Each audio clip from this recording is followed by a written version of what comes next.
नमस्कार जनरल साहब, बहुत बहुत स्वागत है आपका। जय हिंद अंजू। नमस्कार। जय हिंद सर।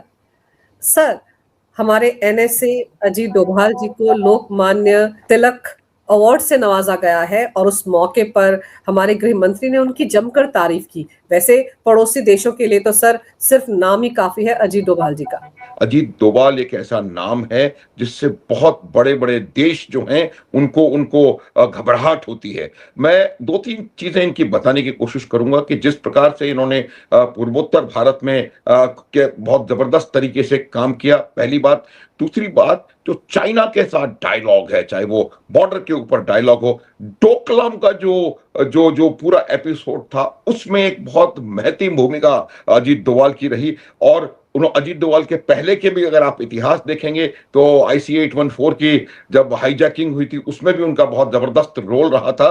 तो अजीत डोभाल एक ऐसा सशक्त नाम है जिसकी ताकत, सोच, समझ, विजन, उसका लोहा पूरी दुनिया में लोग मानते हैं। और उसकी वजह से जब ऐसे व्यक्ति को दो चीजें, पहले उनको इतने लंबे समय के लिए अपने नेशनल सिक्योरिटी एडवाइजर बना के रखा। अगर अगर आपको याद हो अंजू, तो 2014 में जब माननीय नरेंद्र मोदी जी प्रधानमंत्री पहली बार बने थे, तो पहली फर्स्ट फ्यू जो अपॉइंटमेंट्स थे उनमें से एक अपॉइंटमेंट अजीत डोभाल का था, नेशनल सिक्योरिटी एडवाइजर। और तब से लेके आज तक वो नेशनल सिक्योरिटी एडवाइजर के तौर पे काम कर रहे हैं। और ये उन्हीं की बदौलत है कि आप देखिए किस प्रकार से हमने पूरी चीजों को पहली बात काबू में किया, उसके बाद हमने ऑपरेशन सिंदूर में पाकिस्तान को दिखा दिया कि हम अपनी राष्ट्र की सुरक्षा किस प्रकार करने में सक्षम हैं। तो ये कि बहुत बड़ा नाम है, उनको बहुत बड़ा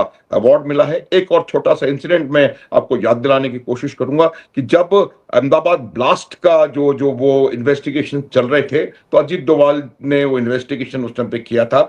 और ये बात आपको देखने की है कि उन्होंने न केवल अहमदाबाद ब्लास्ट के केस को ठीक से रिजॉल्व किया, बल्कि 13 और भारत में हुए ब्लास्ट के चीज को उन्होंने पूरी सजगता और पूरी सफलता के साथ उसको सॉल्व किया। तो मेरा ये मानना है कि ये व्यक्ति, इसकी सोच, इसकी दूरगामी विचार, एक जबरदस्त विजन और एक सुदृढ़ काबिलियत उस चीज को ग्राउंड के ऊपर ट्रांसलेट करने की, मुझे लगता है ये एक बहुत बड़ा हमारे देश का एसेट है। और इस अवार्ड को उसने रिचली डिजर्व किया और उसकी वजह से आज भारत की सुरक्षा एक बहुत सुदृढ़ परिस्थिति में है। मैं ये नहीं कह रहा हूं कि सारा कंट्रीब्यूशन उसका है, लेकिन उन्होंने जो दशा और दिशा राष्ट्रीय सुरक्षा को दी है वो बहुत जबरदस्त है। और उसमें तमाम चीजें शामिल हैं, सिर्फ फोर्सेस नहीं, पूरा ओवरऑल जो नेशनल सिक्योरिटी का जो जो पूरा पूरा कैनवस होता है, उस कैनवस को सही दशा और दिशा देने का काम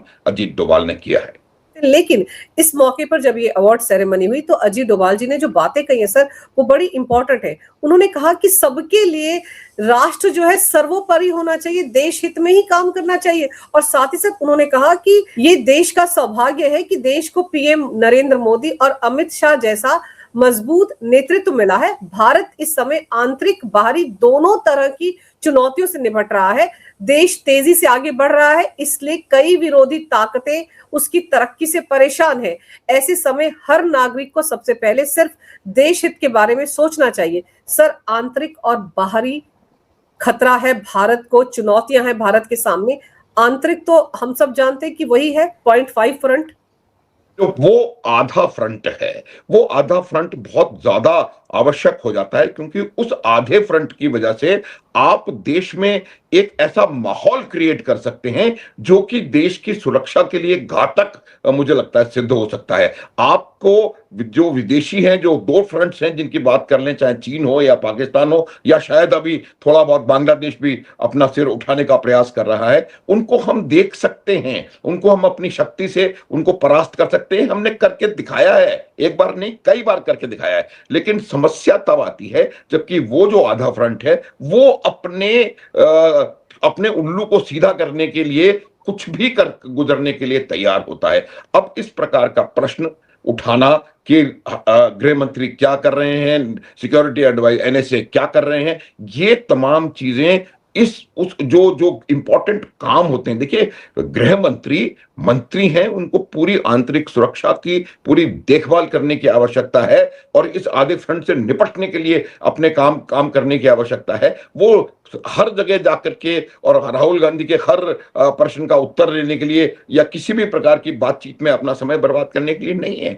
आज आप देखिए जिस प्रकार की परिस्थिति कश्मीर में है, जिस प्रकार की परिस्थिति राजस्थान के बॉर्डर पर उभर करके आ रही है, जिस प्रकार की परिस्थिति बांग्लादेश के वजह से भारत के अंदर हो रही है, और कैसे लोग वेन डाइक के जैसे तरीके के लोग भारत में आकर के और एक बहुत बड़े इस प्रकार के आर्किटेक्चर को तैयार करने की कोशिश कर रहे हैं जो कि भारत को अंदर से खोखला कर सके। तो मेरा ये मानना है कि उस समय हमें आवश्यकता इसी बात की है कि कैसे हम अपने इस आधे फ्रंट को टैकल करें, हैंडल करें। देखिए एक चीज और मैं बताता हूं, अजीत डोभाल जी ने एक और बात बताई और उन्होंने सलाह दी है हमारी जो जनरेशन नेक्स्ट है या जिस जनरेशन ने प्रयास किया था जंतर मंतर पे जाके और अपना प्रदर्शन किया।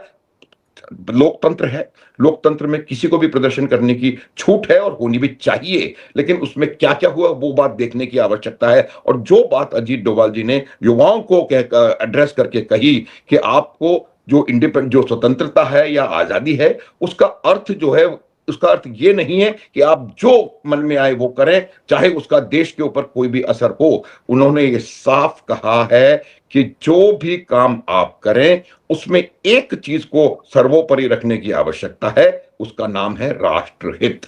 अगर आप राष्ट्रहित में काम करेंगे और अब किसी भी प्रकार का कोई भी ऐसा एक्शन नहीं करेंगे जो कि राष्ट्रीय एकता, राष्ट्रीय समरसता और राष्ट्रीय सुरक्षा के लिए कहीं ना कहीं घातक हो, वो थोड़े से लोग हैं जो अपने शायद राह को भूले हुए हैं, जिनके लिए अभी भी माननीय प्रधानमंत्री जी ने कहा है कि उनको भी माफ करने की आवश्यकता है। चाहे वो कुछ भी करते रहे, उनको सही रास्ते पर लाने की आवश्यकता है। तो मेरा ये मानना है कि ये जो संदेश एक नई पीढ़ी को दिया है वो एक बहुत ही महत्वपूर्ण संदेश है, और ऐसा संदेश इसी प्रकार की एक शख्सियत से आ सकता था जिसने अपना पूरा जीवन राष्ट्र निर्माण में, राष्ट्र की सुरक्षा के निर्माण में अपना जीवन व्यतीत किया हो। सर, अजीत डोभाल जी से तो पहले से ही पाकिस्तान डरा रहता है, सहमा रहता है। फिर जो तिकड़ी है मोदी शाह और अजीत डोभाल जी की, उससे तो और ज्यादा खौफजदा रहता है। लेकिन ये जो कुलगाम में इन्होंने हरकत की है सर, बिल्कुल पहलगाम जैसी, धर्म पूछ पूछ कर 2 लोगों की हत्या कर दी और अब लश्कर तैयबा ने छाती भी पीट ली कि हाँ हमने ये किया है। सर इस घटना को कैसे देखा जाए? यानी देखिए ये 2 लड़के थे, ये मजदूर हैं और इस प्रकार के लाखों मजदूर पूरे भारतवर्ष से जम्मू कश्मीर में जाके अपनी आजीविका चलाते हैं और साथ में जाकर के जम्मू कश्मीर के बिल्डअप में, उनको रिकंस्ट्रक्शन में, उनके कंस्ट्रक्शन में वो अपना सहयोग दे रहे हैं, योगदान दे रहे हैं। अगर वो वहां जाके कुछ काम कर रहा है तो उसका योगदान जम्मू कश्मीर के बिल्डिंग में भी है। और ये जो 2 लड़के थे ये प्रवासी मजदूर थे, गरीब थे, जिनके पास कुछ खाने पीने रहने का कोई इंतजाम नहीं था, इस वजह से वो वहां जाकर के काम कर रहे थे।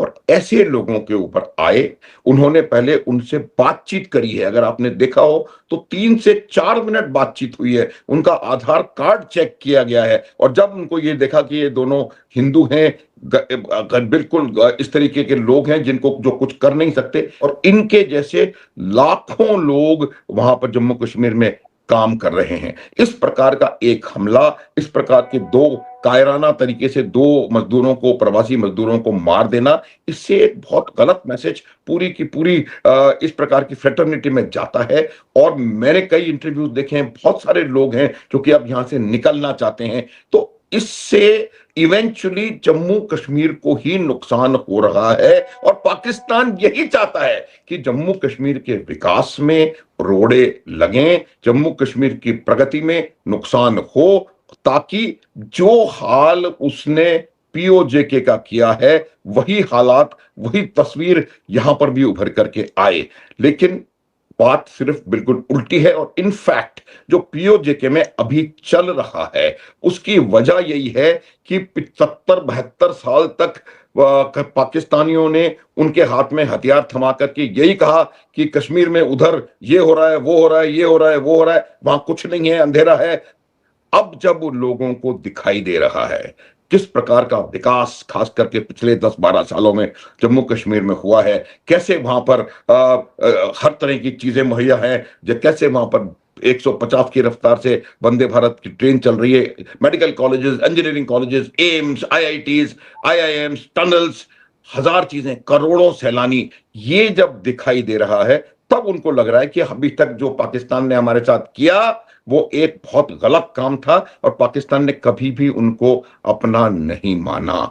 आपको याद दिला दूं, 2 इंटरव्यूज आए हैं ख्वाजा आसिफ के और 2 बार उन्होंने, एक बार नहीं 2 बार कहा है। एक बार कहा था कि ये पाकिस्तानी नहीं है जो मीरपुर और इस जगह के रहने वाले हैं, और दूसरी बार अब उन्होंने कहा है कि मैं इनको हिंदुस्तान के साथ ब्रैकेट करता हूं। मेरे को लगता है ये सच बात उसके मुंह से निकल गई, वाकई ये तो है तो हिंदुस्तान ही, इसमें कोई शक किसी को होना भी नहीं चाहिए। लेकिन जिस प्रकार से पाकिस्तान ने पीओजेके के लोगों को ट्रीट किया है हमेशा से, अब उनको जाकर के इसका सही मायना पता लगा है, इसकी वजह से वहां पर ये सिचुएशन बनी है। और उस सिचुएशन को खराब करने के लिए भारत में इसी प्रकार की हालात के कि वहां भी ये हो रहा है, ये दिखाने के लिए टीआरएस ने, लश्कर ए तैयबा ने और पाकिस्तान की आईएसआई ने मिलकर के ये साजिश रची है। कुछ दिन पहले अगर आपको याद हो तो एक हेड कांस्टेबल को जो कि यात्रा में डिप्लॉयड था, उसका इसी प्रकार से बहुत पॉइंट ब्लैंक रेंज से मर्डर किया और 2 इन लोगों का मर्डर किया। मकसद खौफ फैलाना, मकसद विकास में रोड़े अटकाना, मकसद यहां पर भी ये दिखाना कि कश्मीर के इस भाग में भी हालात उतने ही खराब हैं। लेकिन इसमें कोई सफलता उनको मिलेगी नहीं, ये मैं आपको गारंटी से बता सकता हूं। थोड़ा बहुत असर मजदूरों पर जरूर होगा, जब आप देख रहे हैं कि लोग इस तरह से मारे जा रहे हैं, असर होगा, लेकिन वो भी मुझे लगता है कि थोड़ी देर के बाद उसको भी मुझे लगता है सब ठीक होने की पूरी पूरी संभावना है। अंजू, लेकिन सर जब ऐसे टारगेट किलिंग होती है और हिंदुओं का, जैसे आपने कहा, आधार कार्ड देखकर नाम पता पूछकर उनको मारा गया है, तो जितने भी लोग पूरे भारत से इस वक्त कश्मीर घाटी में मौजूद हैं, छोटे मोटे काम कर रहे हैं, कोई खोमचा लगा रहा है, कोई ईंट भट्टे पर काम कर रहा है, कोई मकान बनाने में मदद कर रहा है, तो फिर आप सोचिए वो सारे के सारे तो वापस आएंगे और तब यही वहां के जो स्थानीय लोग हैं रोना रोएंगे कि देखिए अब हमारे यहाँ टूरिस्ट नहीं आ रहे हैं। पहलगाम के बाद वहां के लोकल लोगों ने ही खामियाजा भुगता था ना सर, लेकिन वहां पर भी स्थानीय लोगों का कनेक्शन सामने आया था। पनाह किसने दी थी, कौन उनको खाना मुहैया करवा रहा था आतंकवादियों को, ये बात भी सामने आई थी। तो ये जो आतंकवादी इसमें इन्वॉल्व है लश्कर तैयबा के ही हैं, लेकिन होंगे तो स्थानीय, या ये माना जाए कि पाकिस्तान से आए, क्योंकि आजकल तो पाकिस्तान से घुसपैठ हो ही नहीं रही है ना, ये तो यहीं के लोगों को रेडिकलाइज करके उनका इस्तेमाल कर रहे हैं। बिल्कुल बिल्कुल, देखिए एक बहुत बड़ा इकोसिस्टम इन्होंने तैयार किया हुआ है, न केवल जम्मू कश्मीर में बल्कि पूरे भारत में ये इकोसिस्टम है। और ये इकोसिस्टम ऐसा है, स्लीपर सेल्स के रूप में काम करता है। ये इकोसिस्टम ऐसे लोग हैं जो ओवरग्राउंड वर्कर्स के तौर पे काम करते हैं, और ये तमाम इस प्रकार की जो कार्रवाइयां होती हैं उनके लिए एक एडमिनिस्ट्रेटिव बेस, फर्म बेस बन जाते हैं। और इसी वजह से ये जो यहाँ पर आप आतंकवादी देख रही हैं, ये आतंकवादियों को इन्हीं लोगों ने पनाह दे के रखी हुई है। और ये चाहते हैं कि ये लोग कहीं ना कहीं, ये लोग इतने ज्यादा रेडिकलाइज्ड हैं कि इनको भी उसमें, उस कॉज में कोई सच्चाई कहीं नजर आती है, इस वजह से वो इनकी मदद करने का प्रयास करते हैं। आप देखिए कुछ दिनों पहले जब नेताजी सुभाष मार्ग दिल्ली में लाल किले के पास ब्लास्ट हुआ था, उसमें कितने लोग कहां कहां से, पढ़े लिखे इंजीनियर्स, डॉक्टर्स, पता नहीं कौन कौन उसमें शामिल था। ये सब वो रेडिकलाइज्ड लोग हैं जिनको कि धर्म के नाम पर पूरी तरह से उनका ब्रेन वॉश करके रखा हुआ है, और ऐसे लोग अभी भी काफी बड़ी संख्या में हर जगह मौजूद हैं। इनको सही प्रकार से टैकल करने की भी आवश्यकता है। ओवरग्राउंड वर्कर्स का जो नेटवर्क है उसको पूरी तरह से ध्वस्त करने की मुझे लगता है आवश्यकता है, और बहुत तेजी से जो सुरक्षा बल हैं इस ओर काम कर रहे हैं। इस तरीके के 2-4 इंसिडेंट जरूर आपको थोड़ा सा स्लो करेंगे, लेकिन ये बात आप मान के चलिए अंजू कि जिस प्रकार का सशक्त नेतृत्व आज भारत में है, ये भारत 1970-1950 वाला भारत नहीं है। पूरी तरह से प्रोएक्टिव स्ट्रेटेजी को फॉलो करके और हर वो काम भारत करने को आज तत्पर है जो भारत के राष्ट्रीय हित में है। और इस वजह से, जिसकी वजह सिर्फ यही है कि आपके पास एक सशक्त नेतृत्व और एक सही दिशा आपके पास है, जिसकी वजह से आप आगे बढ़ पा रहे हैं। सर और दूसरा ये है ना कि पाकिस्तान में जो हालात हैं उनसे तो मुल्ला मुनीर निबट नहीं पा रहा है, तो और दूसरी तरफ वो भारत में इस तरह की हरकतें करवाता है, तो अपने लोगों के बीच में वो ये दिखाने की कोशिश करते हैं कि देखो हम भारत में किस तरह के हमले करवा रहे हैं। और दूसरा, आप ये देखिए कि जो फारूक अब्दुल्ला है, नेशनल कॉन्फ्रेंस के नेता, आप उनका स्टेटमेंट देखिए सर, वो क्या कहते हैं। सर वो इस मुद्दे पर कह रहे हैं कि आखिर ऐसा क्यों होता है कि जब भी उनकी पार्टी यानी कि नेशनल कॉन्फ्रेंस पूर्ण राज्य का मुद्दा उठाती है तभी हत्याएं होने लगती हैं। उन्होंने आगे क्या कहा वो और भी ज्यादा चिंताजनक है। कहते हैं मुझे इन हत्याओं का दुख है, हमें नहीं पता कि उन्हें किसने मारा और वो कैसे मारे गए। इसकी जांच होनी चाहिए कि आखिर हत्यारे कौन थे। समझ नहीं आता कि ऐसा क्यों होता है, जब भी स्टेटहुड मांगा जाता है तभी ऐसी घटनाएं होती हैं। सर वो एक तरह से क्या केंद्र सरकार को कटघरे में खड़ा करने की कोशिश कर रहे हैं, क्योंकि वहां की पुलिस व्यवस्था तो उनके हाथ में है नहीं। और दूसरा ये कि लश्कर तैयबा इसकी जिम्मेदारी ले रहा है कि उनके आउटफिट ने ये सब कुछ करवाया, टारगेट किलिंग, और ये जनाब कह रहे हैं कि हमें नहीं पता किसने करवाया, कौन है, कैसे हत्यारे हैं, इसकी जांच होनी चाहिए। सर ये फारूक अब्दुल्ला है जिनके राज में क्या हाल हुआ था कश्मीरी हिंदुओं का, हम भूल गए क्या?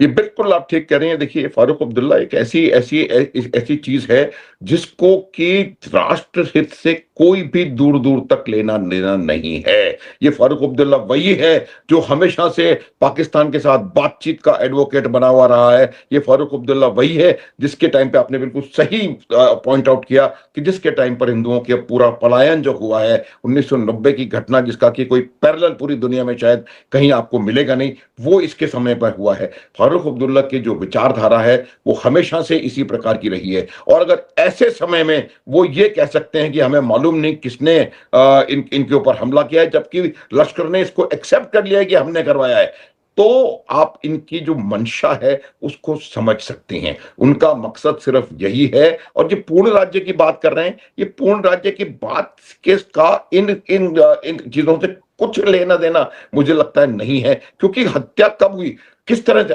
कितने दिनों के बाद? पूर्ण राज्य का तो आप जब से आए हैं तब से गाना गा रहे हैं, जब से ये सरकार बनी है तब से वो पूर्ण राज्य का ही गाना गा रहे हैं। लेकिन ये जो बात है, इसका कहने का मकसद अंजू सिर्फ एक है, और वो मकसद ये है कि वो किसी ना किसी प्रकार से, जैसा कि भारत के बाकी हिस्सों में भी माहौल बनाने की कोशिश की जा रही है कि केंद्र सरकार को डिस्क्रेडिट किया जाए, किसी ना किसी सरकार से उसमें ऐसी चीज बताई जाए कि केंद्र सरकार की नीतियों की वजह से कश्मीर के हालात जो है वो बिगड़ने की संभावना बन रही है। ये एकमात्र एम है अंजू। ये भी उसी आधे फ्रंट का एक बहुत महत्वपूर्ण हिस्सा है और इसको भी समझने की आवश्यकता है। और मैं फिर आपको बता रहा हूं कि कश्मीर के लोग भी और भारत के लोग ऐसे लोगों को भली भांति समझते हैं, और इनकी बातों का मुझे लगता नहीं कि अब बहुत ज्यादा असर कहीं भी किसी पर होने वाला है। और ये जो इनका अटेम्प्ट था भारत की सरकार को डिस्क्रेडिट करने का, केंद्र शासित प्रदेश होने को डिस्क्रेडिट करने का, वो कहीं ना कहीं बिल्कुल मुझे लगता है फ्लैट हो जाएगा, क्योंकि हालात को पूरी तरह से अब काबू में कर लिया है। और थोड़े ही समय में आप देखेंगे कि जिन्होंने इस चीज को अंजाम दिया है वो कहीं ना कहीं या तो हुरों के पास गए हुए होंगे या पकड़े जाएंगे। सर और यहाँ ताज्जुब की बात यह है कि राज्य की जो सुरक्षा है या पुलिस जो है वो तो केंद्र सरकार के अधीन आती है, क्योंकि वहां पर तो नेशनल, वो तो यूनियन टेरिटरी है। तो दुख तो इस बात का है ना। और आप सोचिए अल-फलाह यूनिवर्सिटी वाला जो कांड हुआ था जिसके कनेक्शन जुड़े थे कश्मीर से, वहां पर भी जो लोग पकड़े गए थे वो इसलिए पकड़े गए थे क्योंकि वहां की पुलिस इंडिपेंडेंट होकर काम कर रही थी।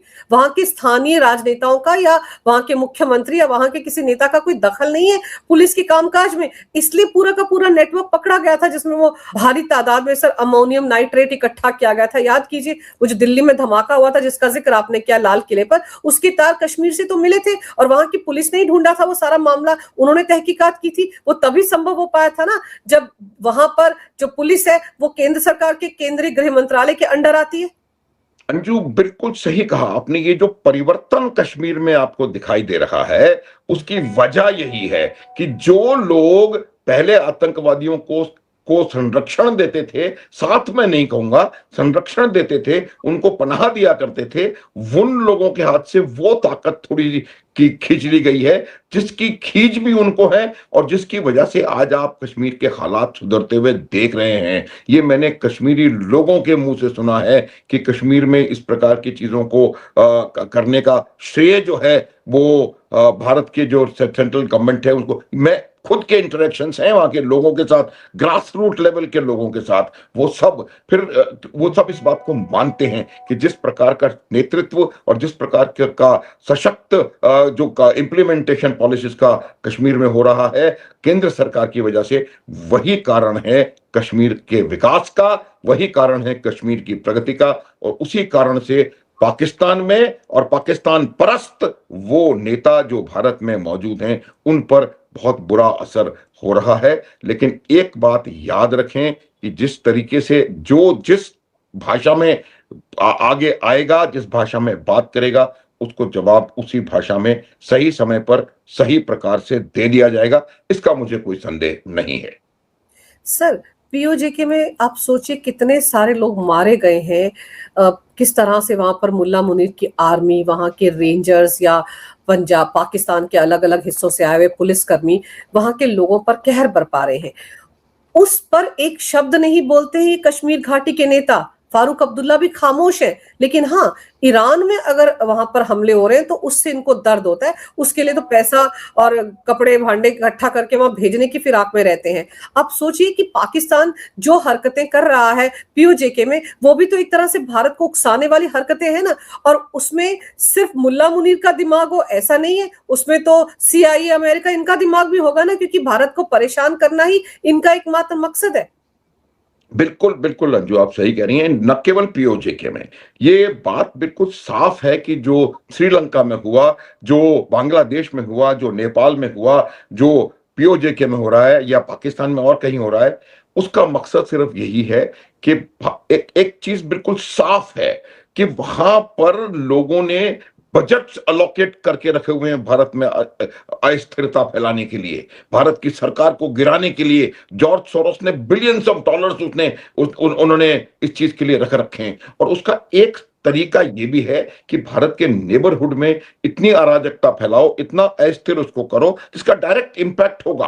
अगर नेपाल में कुछ परेशानी है तो उसका इंपैक्ट भारत में होगा, इसमें कोई संदेह नहीं है। अगर बांग्लादेश में कुछ हो रहा है तो इंपैक्ट भारत में होगा। अगर बांग्लादेश में ये हुआ है तो वहां की निवर्तमान प्रधानमंत्री भारत में आकर के शरण लेकर के बैठी हुई है। पाकिस्तान में जो हो रहा है उसका असर हिंदुस्तान में होगा, श्रीलंका में जो होता है उसका असर दक्षिण भारत में। तो ये मेरा मानना है कि ये पूरी की पूरी जो पूरा का पूरा जो गेम है, उस गेम का जो संचालन है कहीं और से हो रहा है, और उसी संचालन के चलते ये पूरे भारत के चारों तरफ, और अब शायद वो भारत के अंदर भी इसको करने का प्रयास कर रहे हैं। इसीलिए मैं बार बार कहता रहा हूं कि ये जो शुरुआती जो आंदोलन था छात्रों का बिल्कुल सही था, उसके बाद जो आंदोलन हाईजैक हुआ है उसमें भी हाथ वहीं से आया है। तो ये बात हमको पूरी तरह से हमारे देशवासियों को सबको समझने की आवश्यकता है कि देश के हित के खिलाफ कौन काम कर रहा है, और उस कौन को आइडेंटिफाई करके उसको रोकने की मुझे लगता है पूरी की पूरी आवश्यकता हमको है। हम सबको समझना है राष्ट्र की सुरक्षा किसी सेना, किसी पुलिस, किसी सीआरपीएफ, किसी सीएपीएफ का काम अलोन नहीं है। राष्ट्र की सुरक्षा हर एक भारतीय नागरिक का काम है, और मेरा ये मानना है कि जब ये भावना आएगी तब ये बात बिल्कुल सही होगी। अजीत डोभाल का स्टेटमेंट आप दोबारा याद कर लीजिए। सर, लेकिन ये जो पाकिस्तान का विदेश मंत्री है ख्वाजा आसिफ, इसने दो बार जो स्टेटमेंट्स दी, जिसका जिक्र आपने भी किया कि पीओजेके में जो कश्मीरी लोग हैं वो दुश्मन की जुबान बोलते हैं, दुश्मन जैसे हैं। सर, इन बातों का क्या अभिप्राय है, इसका क्या मतलब है? क्योंकि ये तो हम सबको पता है कि पीओजेके चाहिए इनको, उस पर कब्जा इनका बरकरार रहे, इसीलिए वहां इलेक्शन करवा रहे थे, लेकिन वहां की जनता इनको नहीं चाहिए। बिल्कुल सही आपने, बिल्कुल you hit the nail on the head. Pakistan का अर्थ है पंजाबी सुन्नी मुसलमान का डोमिनेशन, काम खत्म, उनको किसी और से कोई परवाह नहीं। मैं आपको दावे के साथ कह सकता हूं कि पाकिस्तान की सेना, आईएसआई और पाकिस्तान का जो एस्टेब्लिशमेंट है, उनको उनका कोई इंटरेस्ट कश्मीरी में नहीं है, कश्मीर में है। उनको वो जगह चाहिए, उनको वहां के संसाधन चाहिए, उनको वहां का मंगला डैम का पानी, वहां से निकलने वाली बिजली, वहां से निकलता हुआ पानी जो कि जाकर के पूरे पाकिस्तान के फसलों को की देखभाल करता है, वो चीजें उनको चाहिए। और उनको कश्मीरी से कोई दूर दूर तक लेना देना नहीं है। छोटा सा उदाहरण देता हूं, ये डेमोग्राफिक री इंजीनियरिंग भी कर रहे हैं। जो जो गिलगिट बाल्टिस्तान वाला क्षेत्र है, उसमें शिया पॉपुलेशन 1947 में लगभग 90% थी, आज 39-40% के आसपास पहुंची हुई है, क्योंकि उन्होंने वहां पर डेमोग्राफिक री इंजीनियरिंग करी है। तो ये जो चीज है, उनको कोई अंतर नहीं पड़ता, उनको गिलगिट बाल्टिस्तान से भी कुछ लेना देना नहीं है। अगर लेना देना होता तो 3,500 वर्ग किलोमीटर शक्सगाम वैली उन्होंने चाइना को गिफ्ट कर दिया। कोई हक नहीं था, वो हमारा इलाका है, जम्मू कश्मीर गिलगिट बाल्टिस्तान का हिस्सा है, जो कि उन्होंने चाइना, अगर कल को चाइना और डॉलर देगा तो ये आधा और गिलगिट बाल्टिस्तान दे देंगे, चाइना कुछ और डॉलर देगा तो वो पीओजे का भी हिस्सा दे देंगे, उनको कोई फर्क नहीं पड़ता। पाकिस्तान को सिर्फ डॉलर से लेना देना है। इतना घटिया विचारधारा, इतनी घटिया जो जो उनकी उनकी जो राजनीतिक सोच है, इतनी घटिया है कि डॉलर्स के लिए। आप मुझे बताएं कि कौन सा देश है जो कि अपने देश का एक ग्वादार एयरपोर्ट सी पोर्ट जो है उन्होंने चाइना को गिफ्ट कर दिया, पासनी सी पोर्ट जो है वो उन्होंने अमेरिका को गिफ्ट कर दिया। ये वही पाकिस्तान है जो डॉलर्स के लिए कुछ भी बेच सकता है। ये बिल्कुल क्लियर होना चाहिए सबको, और यही उन्हीं डॉलर्स के लिए ये कश्मीरियों को भी धोखा दे रहे हैं, और ये कश्मीरियों को चाहते हैं, मैं बता रहा हूं, उनके अंदर की जो ख्वाहिश यही है कि या तो हम वहां जाकर के डेमोग्राफिक री इंजीनियरिंग करके वो पंजाब के लोग बसा दें, अन्यथा इनको भगा दें और ये जगह हम अपने पास रख लें। स्पेन में देख लीजिए क्या हो रहा है। बिल्कुल सर, स्पेन में भी अजीब ही चीज हो रही है। वहां पे कैसे वो 50-60 हजार मोरक्को के मुसलमान ही है सर, वो कैसे घुस गए उस देश में। लेकिन वहां वहां के लोगों का जो हाल, तस्वीरें आ रही हैं, वीडियो आ रहे हैं सर, वो देखिए ना कि वो अपने घरों में बंद है, दुकानों को लूट लिया, सबको लूट लिया। तो यही तो पाकिस्तान कर रहा है। लेकिन सर ये समझाइए कि अब जिस तरह की हरकतें पीओजेके में हो रही थी, भारत की तरफ वहां के लोग बड़े वीडियो बना बना कर की मदद करो मदद करो, पूरी दुनिया में पीओजेके में लोगों पर क्या अत्याचार हो रहे हैं, क्या एट्रोसिटीज हो रही है, उसका कहीं कोई जिक्र नहीं है। पता नहीं मानवाधिकार वाले जो अमेरिका में बसते हैं वो कहाँ सोए हुए हैं। और अब हमें देखना होगा कि जो 2 लोग जिनका धर्म पूछकर मारा गया है, उन पर ये जमात क्या बोलती है, तब तो इनके मुंह में दही जम जाएगा। बिल्कुल सही कह रही हैं आप। देखिए, ये जो दोगलापन है, ये दोगलापन अमेरिका की सोच का एक बहुत बड़ा हिस्सा है। और ये मैं दोगलापन नहीं कहूंगा, अमेरिका का एक ही मकसद है लाइफ में, और वो मकसद है कि अमेरिका को किस चीज में लाभ है। जिसमें अमेरिका को लाभ है वो अपना काम उससे करते हैं, और जब उनको उसकी जरूरत खत्म हो जाती है उसको फेंक देते हैं। जो कि ख्वाजा आसिफ ने पहले भी कहा था कि अमेरिका उनको कैसे ट्रीट करता है, टॉयलेट पेपर प्रयोग में लाओ और उसको फेंको, उसके अलावा और कोई काम उससे आप कर नहीं सकते। तो वही काम अमेरिका की सोच है, और इसी वजह से आज अमेरिका को पाकिस्तान की जरूरत है। चाहे वो ईरान की वजह से हो, चाहे वो चीन की वजह से हो, चाहे वो अफगानिस्तान की वजह से हो, या और किसी वजह से।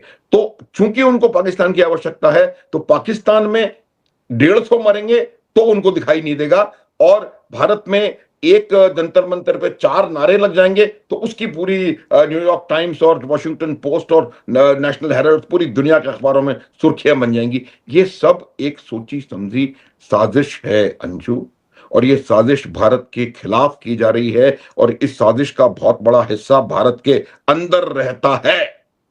ये बात भारतीयों को पता होनी चाहिए कि वो हिस्सा कौन है। और ये जो पूरा हमारे चारों ओर हो रहा है या हमारे साथ किया जा रहा है, उसका मकसद सिर्फ एक है कि भारत को कैसे कमजोर किया जाए।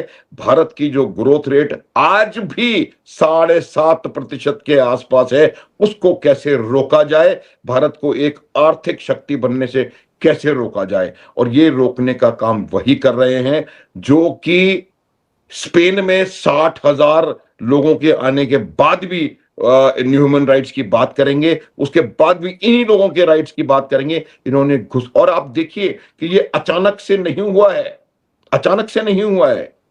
अचानक से होता है तो आप अगर आपको वहां परेशानी है तो परिवारों के परिवार वहां जाएंगे, लेडीज भी होंगी, बच्चे भी होंगे, बूढ़े भी होंगे, ये तमाम लोग एक यंग ब्रैकेट में है, 19 से 25 साल की उम्र है इनकी, लगभग लगभग तमाम लोगों की, और वो वहां गए हैं। उनका मकसद सिर्फ यही है कि उस जगह को जाके फ्लड कर दो।